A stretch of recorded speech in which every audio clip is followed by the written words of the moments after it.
Good day to each and everyone. By the way, I am Osmanes Manday, and today we are going to discuss about the lesson 1, which is the whole number. So for today's video, we are going to read which is the 5 problem that we are going to solve in whole numbers. So first here is number 1. I bought 2 books and 5 pens. If a book costs twice the cost of a pen and a book costs of price 228, so how much I will pay in all? A. 513, B. 1026, C. 1539, or letter D. 252. So second one problem here is the number 2. I have some beads. Then when I group them into 17 groups, each group has 328 beads. So if I group them into 34 groups, how many beads will there be in each group? A. 5,576, B. 656, and letter C. 164, and letter D. 82. So number 3 is when I divide a number by 23, then I got 126 as quotient, and then a remainder of 12. So if I divided the same number by 25, what remainder I get? A. 0, B. 10, or D. C. 20, and D. 30. So number 4, we have the books. So in number 4, we have the books that I am reading has 426 pages for the first 2 days. Then I read 31 and 35 pages respectively. If I want to finish reading the book in 2 weeks with the same number of pages per day, so how many pages do I need to read per day in the remaining days? A. 30, B. 31, C. 32, and letter D. 33. So the last one, number 5 question problem is Joanne bought 60 donuts for 9 pesos price each. She placed them in a boxes containing half a dozen donuts per box. So then, if she sell each box of donut for 80, then how much does she earn? A. 160, B. 260, and C. 360, or number 4 and D. 460. So let's find out how to solve this in a whole number process. Let's proceed to solve the first problem in the statement. So I just wanted to read it. I bought 2 books and 5 pens. If a book costs twice the cost of price 228, so how much I will pay in all? So the first here is we're going to solve this problem. So we have 228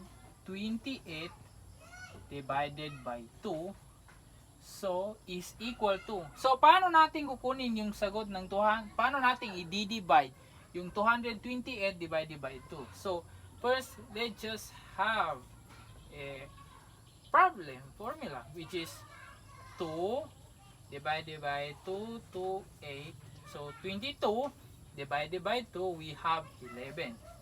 So 11 times 2, we have 22. So dahil 0 naman ang sagot is, let's bring down the 8. So 8 divided by 2 is 4. So 4 times 2 is equal to 8. So ayan. So the answer here is 140.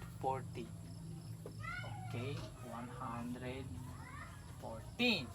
So next naman is 2 books. We have 2 books times 228.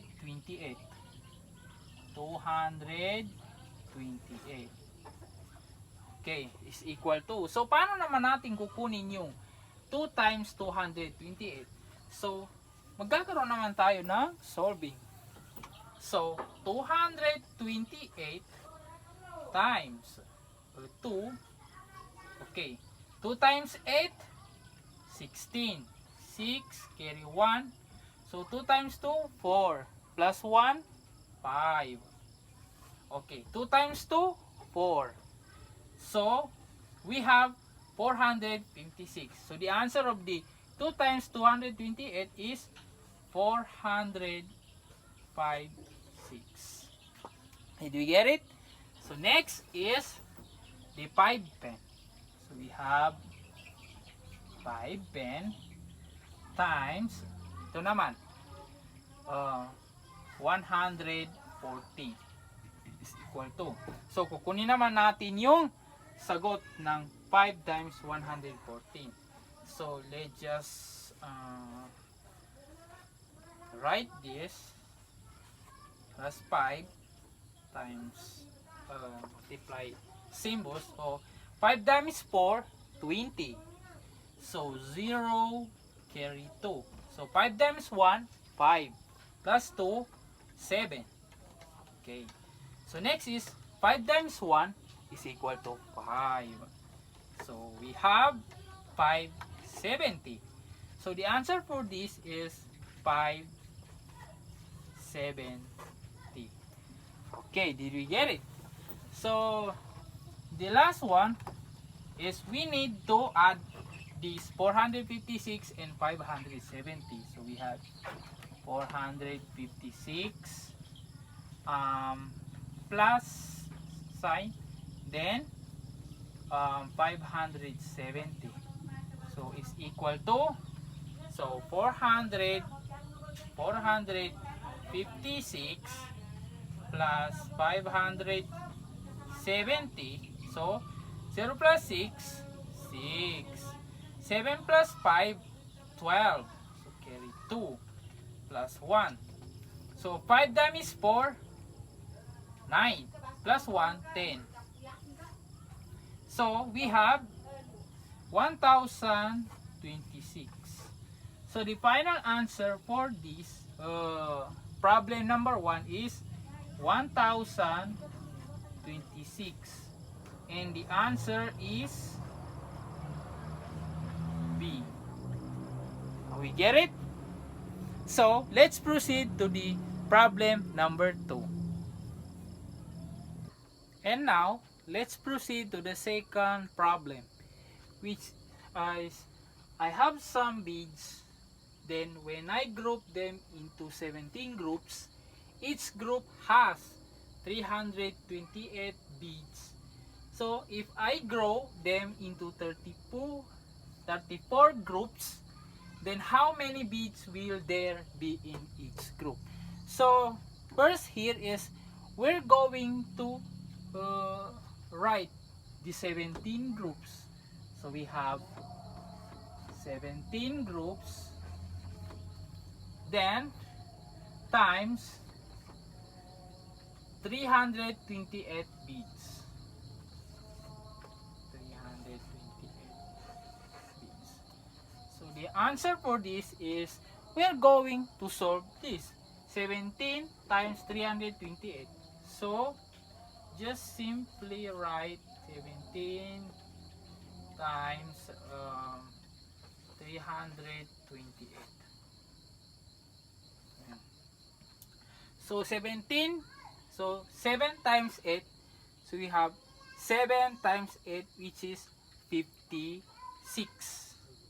We have 56, carry 5. So, 7 times 2. 7 times 2 is equal to 14. Plus 5, 14. We have 19. 19, then carry 1. So, 17.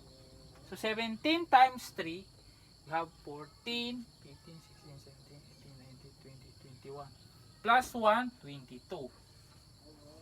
So, next is 1 times 8 is equal to 8. 1 times 2, 2. 1 times 3, 3.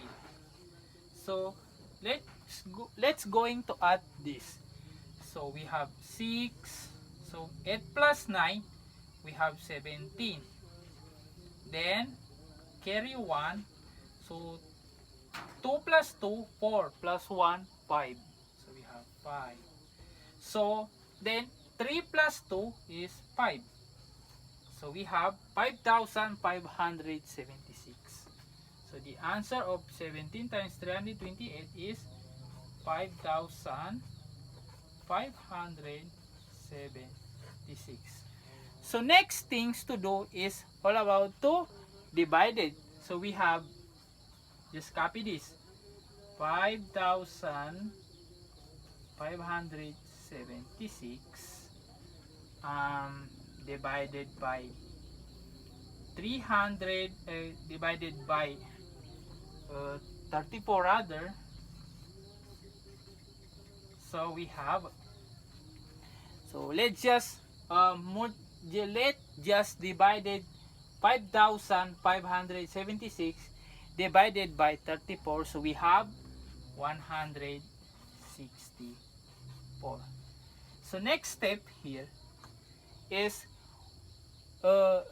we're going to analyze it.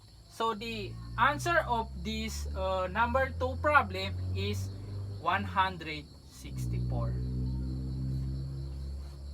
100, the final 64. So ito na yung final answer ng problem number 2, which is the answer is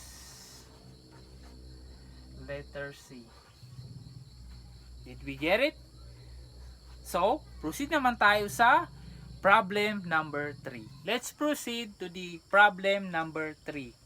So when I divided a number by 23, then I got 126 as quotient and a remainder of 12. So if I divided the same number by 25, then what remainder will I get? So first here is we're going to solve this. We have 23 times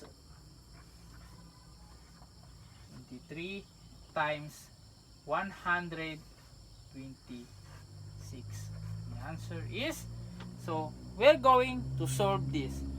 So we have 126 times 23. So 3 times 6 is equal to 12, 13, 14, 15, 16, 17, 18. We have 18. Okay, 1. So 3 times 2, we have 6 plus 1, 7. So next is 3 times 1 is equal to 3. So next number is 2 times 6 is equal to 12. 12 carry 1. So 2 times 2 is equal to 4 plus 1, 5. So 2 times 1 is equal to 2. So let's just add together.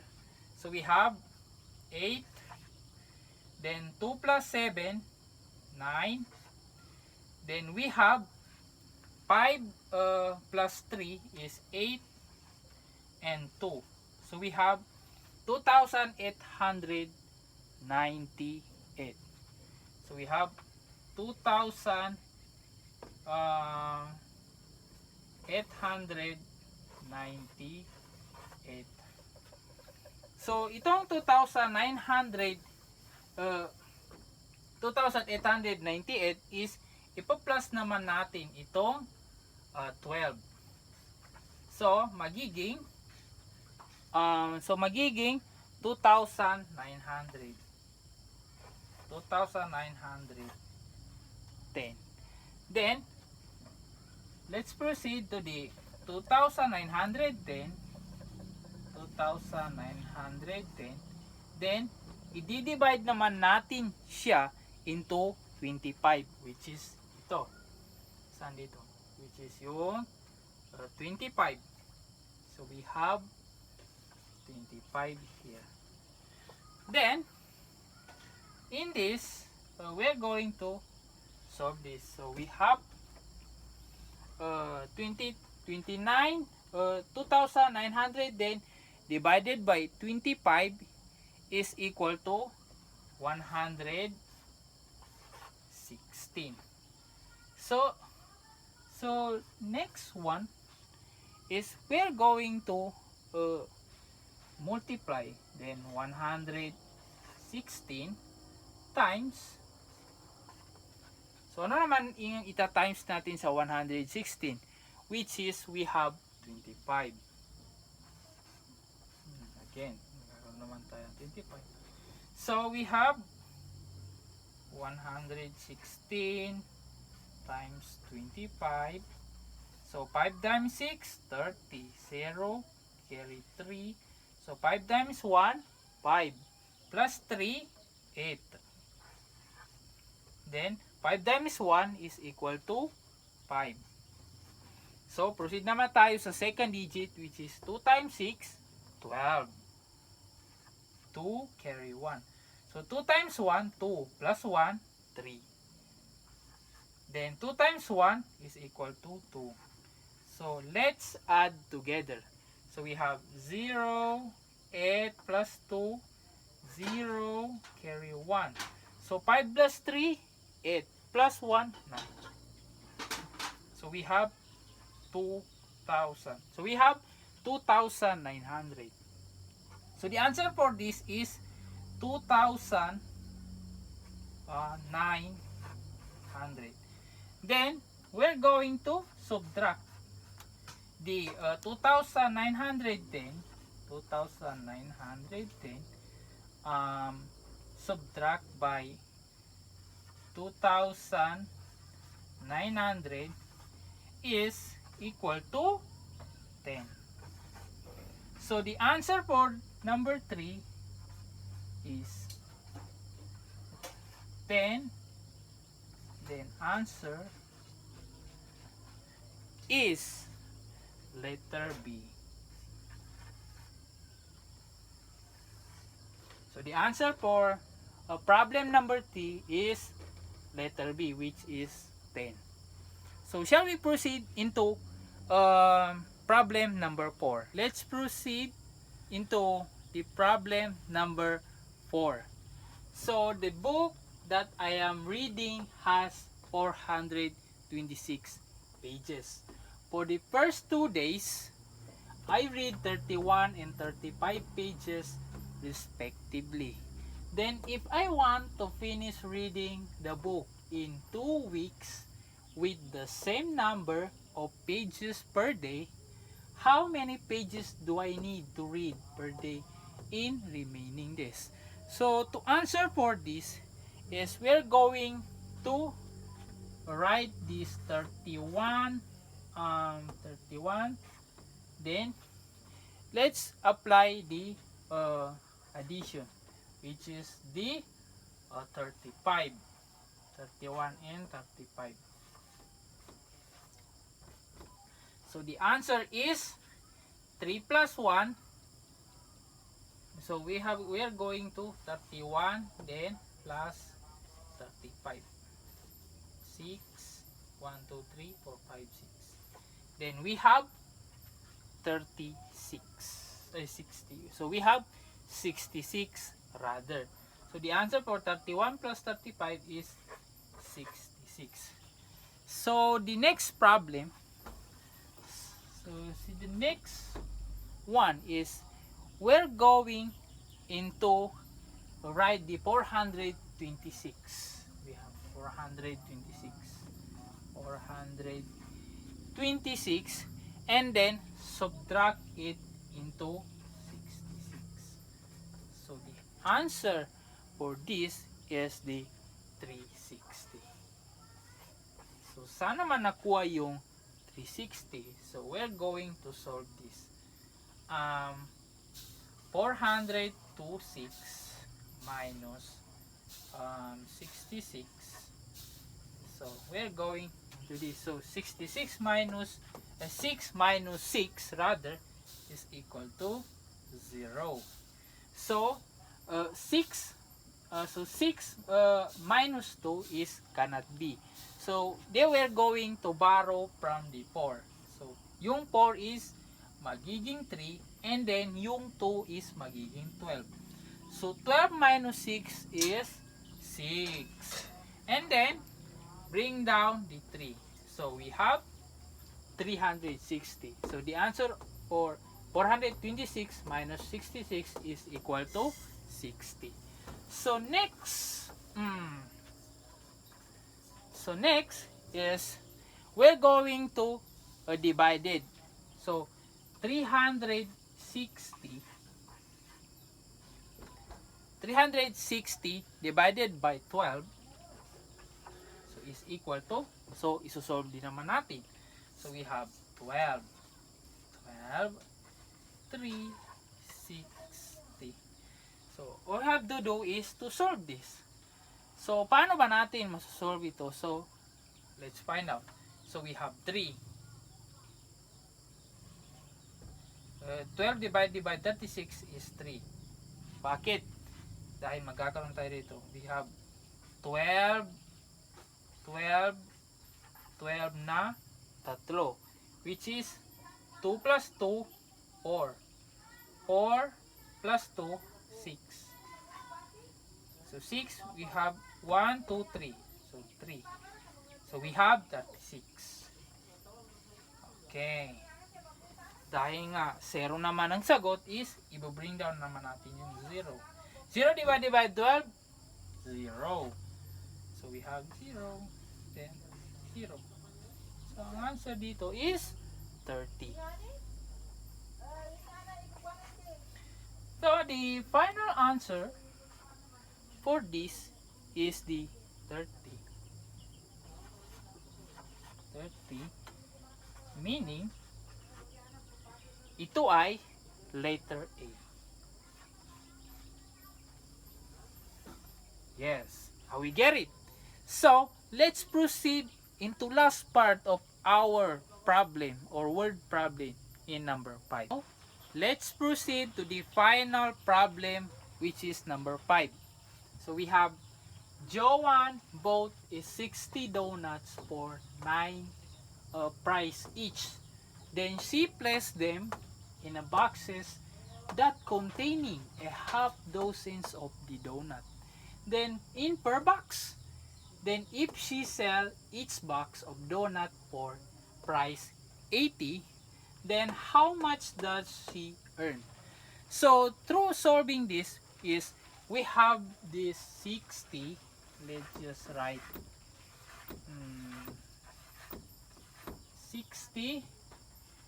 60 donuts times 9. 60 donut times 9 with a price of 9. So is equal to, so let's just solve this. So we have 60 times 9. So 9 times 0, 9 times 0, 0. So we have 9 times 6. So we have 9 times 6. So we have 54. So the answer for this is 540. Did we get it? So next,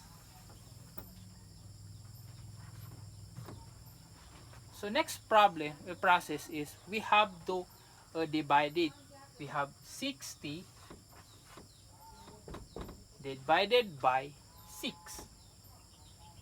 And so we have, so let's just solve this. We have then 60 dozens. We have 6 divided by 60. So we have 6 divided by 6, 1. 6. Ay 0 naman, then bring down 1. So 6 divided by 6 divided by 0 is equal to 0. So we have 0. Okay. Answer is 10. Okay. Very So next one is we need to multiply naman. So we have 10. So we have 10 times ito yung 10. So yung sagot sa 60 divided by 6 is equal to 10. So i-multiply naman natin yung 10 by 80. Which is 80.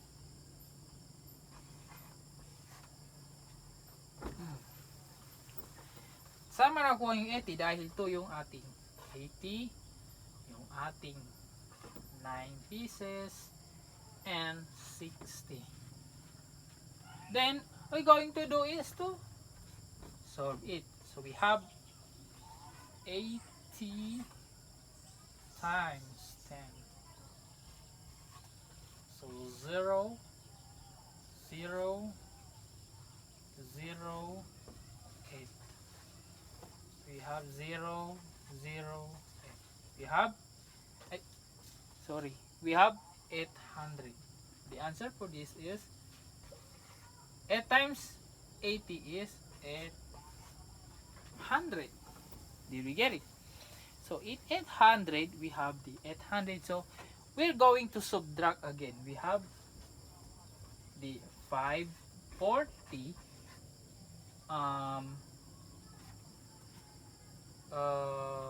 minus 800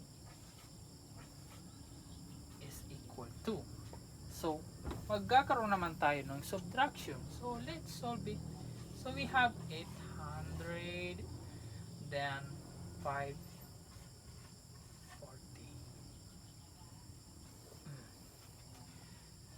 So, as you can see, we have 0 minus 0, 0. We have 4. 5 minus 8 is we have 3. We have 3. Oh, cannot. Then, magkakaroon tayo ng subtraction dahil cannot be. So then, sorry for that. We have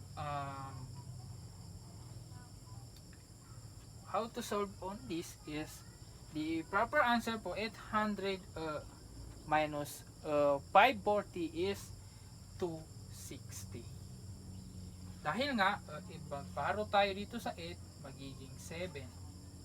So dahil 7 yung 0 is magiging 10. So 10 minus 4 we have 6.